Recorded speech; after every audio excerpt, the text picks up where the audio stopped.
छठा अध्याय आत्म संयम योग। श्री भगवान बोले, जो पुरुष कर्म फल का आश्रय ना लेकर करने योग्य कर्म करता है वह सन्यासी तथा योगी है, और केवल अग्नि का त्याग करने वाला सन्यासी नहीं है तथा केवल क्रियाओं का त्याग करने वाला योगी नहीं है। हे अर्जुन, जिसको सन्यास ऐसा कहते हैं उसी को तू योग जान, क्योंकि संकल्पों का त्याग ना करने वाला कोई भी पुरुष योगी नहीं होता। योग में आरूढ़ होने की इच्छा वाले मननशील पुरुष के लिए योग की प्राप्ति में निष्काम भाव से कर्म करना ही हेतु कहा जाता है, और योगारूढ़ हो जाने पर उस योगारूढ़ पुरुष का जो सर्व संकल्पों का अभाव है वही कल्याण में हेतु कहा जाता है। जिस काल में ना तो इंद्रियों के भोगों में और ना कर्मों में ही आसक्त होता है, उस काल में सर्व संकल्पों का त्यागी पुरुष योगारूढ़ कहा जाता है। अपने द्वारा अपना संसार समुद्र से उद्धार करें और अपने को अधोगति में ना डालें, क्योंकि यह मनुष्य आप ही तो अपना मित्र है और आप ही अपना शत्रु। जिस जीवात्मा द्वारा मन और इंद्रियों सहित शरीर जीता हुआ है, उस जीवात्मा का तो वह आप ही मित्र है, और जिसके द्वारा मन तथा इंद्रियों सहित शरीर नहीं जीता गया है, उसके लिए वह आप ही शत्रु के सदृश शत्रुता में बरतता है। सर्दी, गर्मी और सुख दुख आदि में तथा मान और अपमान में जिसके अंतःकरण की वृत्तियां भली भांति शांत हैं, ऐसे स्वाधीन आत्मा वाले पुरुष के ज्ञान में सच्चिदानंद घन परमात्मा सम्यक प्रकार से ही स्थित है, अर्थात उसके ज्ञान में परमात्मा के सिवा अन्य कुछ भी नहीं है। जिसका अंतःकरण ज्ञान विज्ञान से तृप्त है, जिसकी स्थिति विकार रहित है, जिसकी इंद्रियां भली भांति जीती हुई हैं, और जिसके लिए मिट्टी, पत्थर और सुवर्ण समान है, वह योगी युक्त अर्थात भगवत प्राप्त है, ऐसा कहा जाता है। सुहृद, मित्र, बैरी, उदासीन, मध्यस्थ, देश और बंधुगणों में, धर्मात्माओं में और पापियों में भी समान भाव रखने वाला अत्यंत श्रेष्ठ है। मन और इंद्रियों सहित शरीर को वश में रखने वाला, आशा रहित और संग्रह रहित योगी अकेला ही एकांत स्थान में स्थित होकर आत्मा को निरंतर परमात्मा में लगावे। शुद्ध भूमि में जिसके ऊपर क्रमशः कुशा, मृगछाला और वस्त्र बिछे हैं, जो ना तो बहुत ऊंचा है ना बहुत नीचा, ऐसे अपने आसन को स्थिर स्थापन करके उस आसन पर बैठकर चित्त और इंद्रियों की क्रियाओं को वश में रखते हुए मन को एकाग्र करके अंतःकरण की शुद्धि के लिए योग का अभ्यास करें। काया, सिर और गले को समान एवं अचल धारण करके और स्थिर होकर अपनी नासिका के अग्रभाग पर दृष्टि जमाकर अन्य दिशाओं को ना देखता हुआ ब्रह्मचारी के व्रत में स्थित, भय रहित तथा भली भांति शांत अंतःकरण वाला सावधान योगी मन को रोककर मुझ में चित्त वाला और मेरे पारायण होकर स्थित होवे। वश में किए हुए मन वाला योगी इस प्रकार आत्मा को निरंतर मुझ परमेश्वर के स्वरूप में लगाता हुआ मुझ में रहने वाली परमानंद की पराकाष्ठा रूप शांति को प्राप्त होता है। हे अर्जुन, यह योग ना तो बहुत खाने वाले का,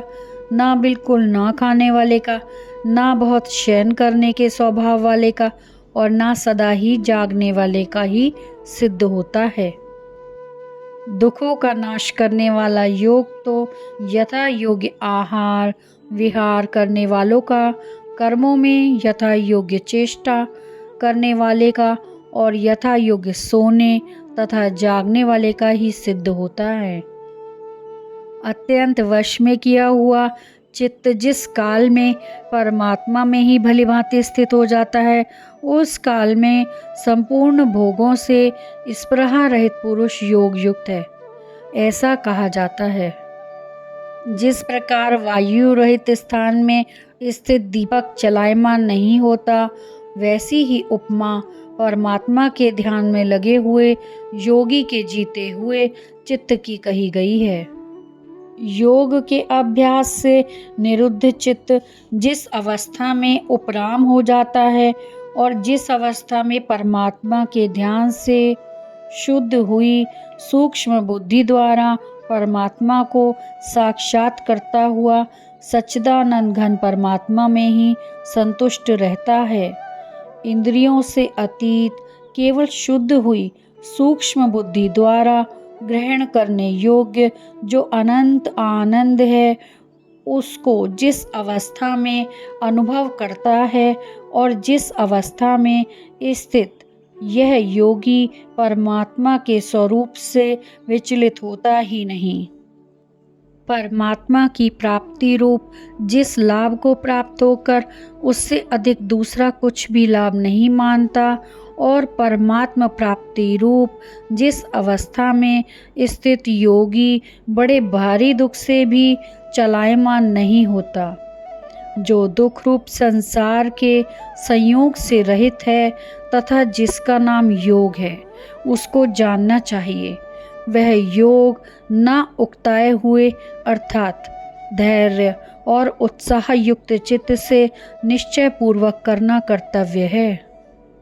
संकल्प से उत्पन्न होने वाली संपूर्ण कामनाओं को निशेष रूप से त्याग कर और मन के द्वारा इंद्रियों के समुदाय को सभी ओर से भलीभांति रोक कर क्रम क्रम से अभ्यास करता हुआ उपरति को प्राप्त हो तथा धैर्य युक्त बुद्धि के द्वारा मन को परमात्मा में स्थित करके परमात्मा के सिवा और कुछ भी चिंतन ना करे। यह स्थिर ना रहने वाला और चंचल मन जिस जिस शब्दादि विषय के निमित्त से संसार में विचरता है, उस विषय से रोक कर यानी हटाकर इसे बार बार परमात्मा में ही निरुद्ध करें। क्योंकि जिसका मन भली प्रकार शांत है, जो पाप से रहित है और जिसका रजोगुण शांत हो गया है, ऐसे इस सच्चिदानंद घन ब्रह्म के साथ एक ही भाव हुए योगी को उत्तम आनंद प्राप्त होता है। वह पाप रहित योगी इस प्रकार निरंतर आत्मा को परमात्मा में लगाता हुआ सुखपूर्वक पर ब्रह्म परमात्मा की प्राप्ति रूप अनंत आनंद का अनुभव करता है। सर्वव्यापी अनंत चेतन में एक ही भाव से स्थित रूप योग से युक्त आत्मा वाला तथा सब में संभाव से देखने वाला योगी आत्मा को संपूर्ण भूतों में स्थित और संपूर्ण भूतों को आत्मा में कल्पित देखता है। जो पुरुष संपूर्ण भूतों में सबके आत्मरूप मुझ वासुदेव को ही व्यापक देखता है और संपूर्ण भूतों को मुझ वासुदेव के अंतर्गत देखता है, उसके लिए मैं अदृश्य नहीं होता और वह मेरे लिए अदृश्य नहीं होता। जो पुरुष एक ही भाव में स्थित होकर संपूर्ण भूतों में आत्मरूप से स्थित मुझ सच्चिदानंद घन वासुदेव को भजता है, वह योगी सब प्रकार से बरतता हुआ भी मुझ में ही बरतता है। हे अर्जुन, जो योगी अपनी भांति संपूर्ण भूतों में सम देखता है और सुख अथवा दुख को भी सब में सम देखता है, वह योगी परम श्रेष्ठ माना गया है। अर्जुन बोले, हे मधुसूदन, जो यह योग आपने संभाव से कहा है, मन के चंचल होने से मैं इसकी नित्य स्थिति को नहीं देखता हूँ। क्योंकि हे श्री कृष्ण, यह मन बड़ा चंचल प्रमथन स्वभाव वाला, बड़ा दृढ़ और बलवान है,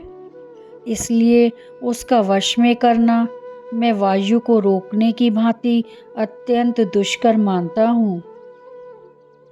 श्री भगवान बोले, हे महाबाहो, निसंदेह मन चंचल और कठिनता से वश में होने वाला है,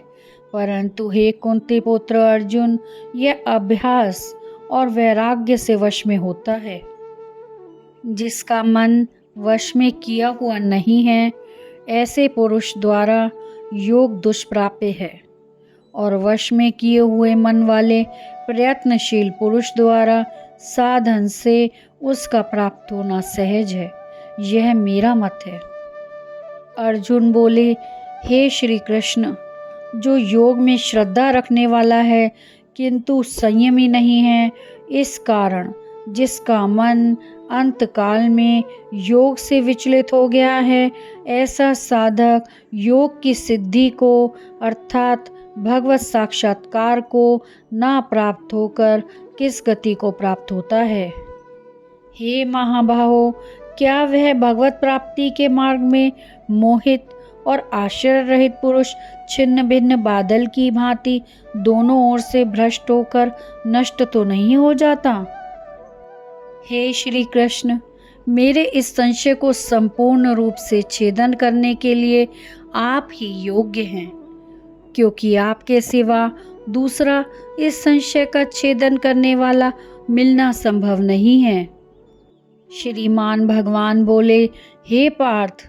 उस पुरुष का ना तो इस लोक में नाश होता है और ना परलोक में ही, क्योंकि हे प्यारे, आत्मोद्धार के लिए अर्थात भगवत प्राप्ति के लिए कर्म करने वाला कोई भी मनुष्य दुर्गति को प्राप्त नहीं होता। योग भ्रष्ट पुरुष पुण्यवानों लोगों को अर्थात स्वर्ग आदि उत्तम लोकों को प्राप्त होकर उनमें बहुत वर्षों तक निवास करके फिर शुद्ध आचरण वाले श्रीमान पुरुषों के घर में जन्म लेता है। अथवा वैराग्यवान पुरुष उन लोकों में ना जाकर ज्ञानवान योगियों के ही कुल में जन्म लेता है। परंतु इस प्रकार का जो यह जन्म है, सो संसार में निसंदेह अत्यंत दुर्लभ है। वहाँ उस पहले शरीर में संग्रह किए हुए बुद्धि संयोग को अर्थात राम बुद्धि रूप योग के संस्कारों को अनायास ही प्राप्त हो जाता है, और हे कुरुनंदन, उसके प्रभाव से वह फिर परमात्मा की प्राप्ति रूप सिद्धि के लिए पहले से भी बढ़कर प्रयत्न करता है। वह श्रीमानों के घर जन्म लेने वाला योग भ्रष्ट पराधीन हुआ भी उस पहले के अभ्यास से ही निसंदेह भगवान की ओर आकर्षित किया जाता है, तथा समबुद्धि रूप योग का जिज्ञासु भी वेद में कहे हुए सकाम कर्मों के फल को उल्लंघन कर जाता है। परंतु प्रयत्न पूर्वक अभ्यास करने वाला योगी तो पिछले अनेक जन्मों के संस्कार बल से इसी जन्म में संसिद्ध को प्राप्त होकर संपूर्ण पापों से रहित हो फिर तत्काल ही परम गति को प्राप्त हो जाता है। योगी तपस्वियों से श्रेष्ठ है, शास्त्र ज्ञानियों से भी श्रेष्ठ माना गया है, और सकाम करने वालों से भी योगी श्रेष्ठ है। इससे हे अर्जुन, तू योगी हो। संपूर्ण योगियों में भी जो श्रद्धावान योगी मुझ में लगे हुए अंतरात्मा से मुझको निरंतर भजता है, वह योगी मुझे परम श्रेष्ठ मान्य है। इस प्रकार उपनिषद ब्रह्म विद्या तथा योग शास्त्र रूप श्रीमद् भगवद गीता के श्री कृष्ण अर्जुन संवाद में आत्म संयम योग नामक छठा अध्याय संपूर्ण हुआ।